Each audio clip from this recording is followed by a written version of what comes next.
Olá, colegas auditoras e auditores fiscais do trabalho. Eu venho aqui falar de outro assunto de nosso interesse importante para esse momento, que é a pauta de redução salarial apresentada pelo governo como uma das possibilidades de enfrentamento, um dos caminhos para enfrentar as consequências do coronavírus. Essa é uma pauta que já vinha sendo discutida por meio das PECs emergenciais, especialmente a PEC 186, que em razão da própria crise do coronavírus encontrou dificuldades, o que não foi problema para quem defende a tese apresentar por diversas outras proposições legislativas a mesma matéria.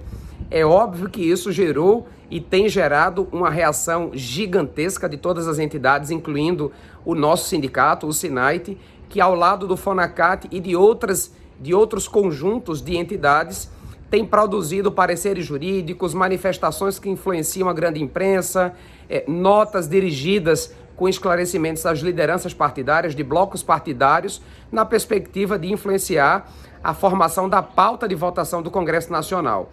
A princípio, isso tem mostrado alguma repercussão, contando também com uma forte atuação midiática na perspectiva do uso de estratégias de marketing, de comunicação, das consequências da redução salarial para os servidores públicos, da mesma forma que para os trabalhadores da iniciativa privada, afirmando de maneira conclusiva ser uma catástrofe as consequências, viabilizar uma catástrofe, as consequências de redução salarial por meio do corte de trabalhadores da iniciativa privada e de servidores públicos.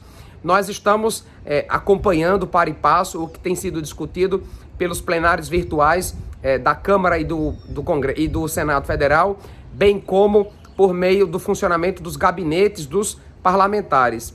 Em razão da crise, todos os gabinetes estão funcionando num esquema de rodízio de parlamentares e de assessores, notadamente de assessores. Normalmente é apenas um assessor por dia em cada gabinete. A assessoria parlamentar do SINAIT segue firme o seu trabalho em Brasília, fazendo as articulações da maneira que é possível fazer, mas estando lá para fazer essa apresentação, inclusive de emendas e de notas e de pareceres que influenciam em nosso nome e coletivamente os encaminhamentos parlamentares dessa pauta.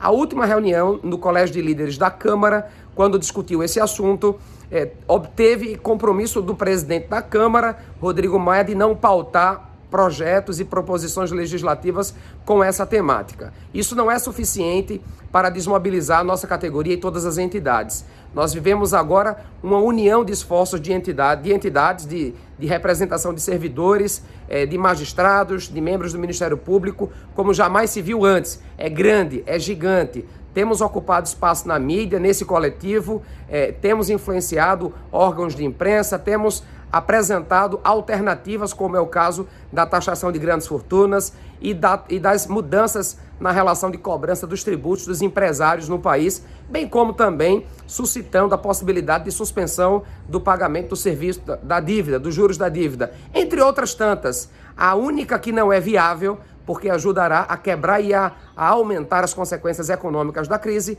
é o corte dos nossos salários. E aí vale o registro que as proposições são de toda ordem, de corte de salários de ativos, de aposentados e pensionistas. Então eu venho aqui dizer a todos vocês que nós não descansamos, estamos aqui atentos, atuando em conjunto, repetindo, com todas as outras entidades, para defender os nossos interesses, defender a manutenção das nossas rendas oriundas, resultantes dos nossos salários, bem como com isso defender um bom enfrentamento da crise do coronavírus, evitando que esse absurdo jamais discutido em outros países seja aqui praticado. Nenhum outro país utilizou essa via de enfrentamento do coronavírus. Ao contrário, Portugal está garantindo 84% do salário de todos os trabalhadores. Os Estados Unidos estão mantendo um suporte de $1.200 para os seus trabalhadores de um modo geral.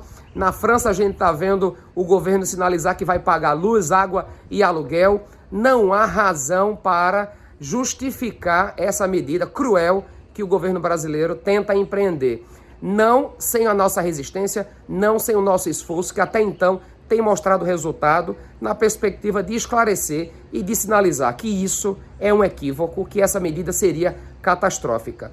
Contem com o Sinait, que seguirá firme fazendo esse trabalho, e a gente conta com o apoio de vocês, fazendo o trabalho de esclarecimento e de diálogo nas redes sociais, esclarecendo o equívoco dessa medida, reforçando assim as nossas chances de enterrar de uma vez por todas essa crueldade que se tenta empreender aqui no âmbito da crise do coronavírus no Brasil. Um forte abraço a cada um de vocês.